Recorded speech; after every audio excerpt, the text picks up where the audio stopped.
দর্শক আপনাদের দেখানোর চেষ্টা করছে এই মুহূর্তে জনপদের জনপ্রিয়তা জনাব হাবিবুল ইসলাম হাবিব এই মুহূর্তে কিন্তু আমাদের সামনে উপস্থিত হয়েছেন।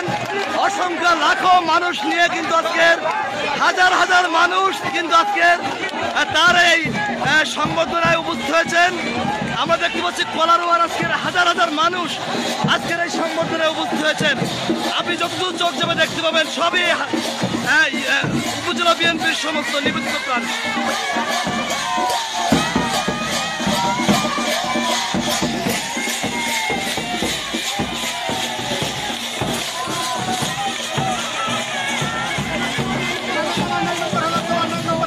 দর্শক আমরা দেখতে পাচ্ছি ৯ নম্বর হেলাতলা ইউনিয়ন বিএনপি আজকে যুক্ত হয়েছেন মনসুর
কেন্দ্রীয় প্রকাশনা সম্পাদক সাবেক এমপি জননেতা জনাব